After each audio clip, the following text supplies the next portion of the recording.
So a few weeks ago, Chris Eubank Jr., as I reported on this channel and has been reported on many boxing websites and many other channels reported the same thing. But a few weeks ago, Chris Eubank Jr. requested that Eddie Hearn put him on his December 10th show in Manchester.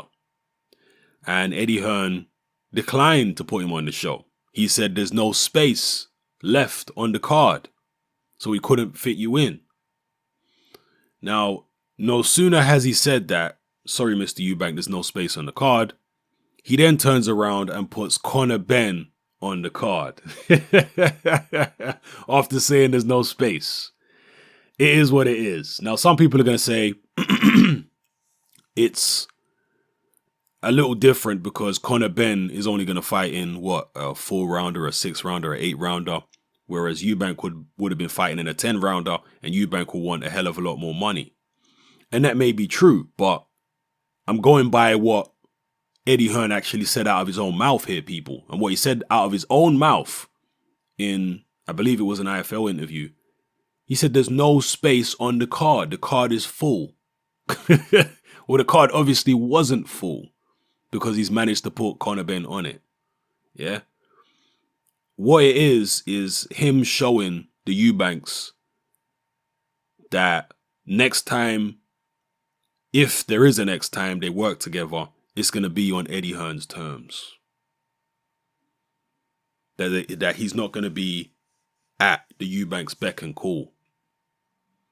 The Eubanks really have burned a lot of bridges.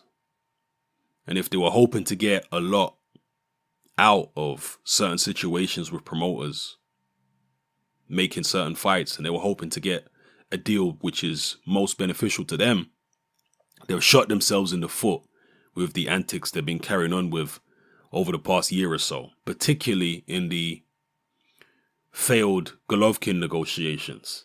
That really hurt them, and that really soured their relationship with Eddie Hearn and with Sky as well. So I don't know what plan Eubank Sr.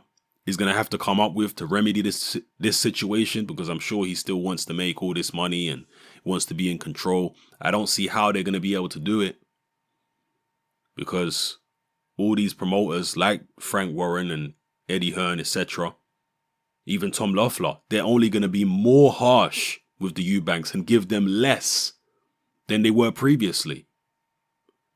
That's what's going to happen now. So, a situation like this here where Eddie Hearn is flat out refusing to put Eubank Jr. on the card. And also, some people did comment on the way Eubank Jr. talked about,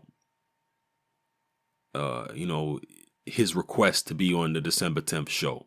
He tweeted Eddie Hearn and he said something like, "I've told Eddie Hearn and Anthony Joshua to put me on that card." As if he's ordering them, as if he's commanding them to do his will. He apparently approached Joshua, and Joshua spoke to Eddie Hearn. And Eddie Hearn turned around to Joshua and said, "Well, it's your show, Anthony. If you want to pay Eubank Jr.'s purse out of the budget, then go ahead and do it. But that's coming out of your pocket." And according to Hearn, Joshua turned around and said, no, it's all right. We'll leave him off the show. Because Eubank Jr., I don't know what he would demand to be on that show. Perhaps he wouldn't demand that much and would just want the exposure. I don't know. It's not like he has many options at the moment, so perhaps he would take a low ball offer to maybe have a little 8-rounder or something. Luis Ortiz is having an 8-rounder against Dave Allen, so why not Eubank Jr. an 8-rounder against some Eastern European cab driver? Because that's the only kind of opponent they're going to be able to get at short notice anyway. So why would he want a fortune for that? Maybe he would want a fortune for it. Maybe they're that deluded. Maybe because it's a pay-per-view, they're thinking, well, my name's going to be on the poster, so I want to be compensated for the amount of interest that I'm bringing to the show, so on and so forth. I don't know. You guys can thrash out in the comment section below and let me know how you feel about it. But personally, I had to laugh when I saw this situation right here with Eddie Hearn blatantly giving the cold shoulder to the Eubanks on purpose and putting somebody else on the card instead when he'd already told him the card was full. You know, it's all right to say we don't have the money left in the budget to pay Eubank. He could have said that. But he didn't say that. He said, well, he might have said that as well, but he also said the card's full anyway, which he obviously wasn't because he's put Conor Ben on there. So drop it all in the comment section. It's your boy Hartman. I'm out.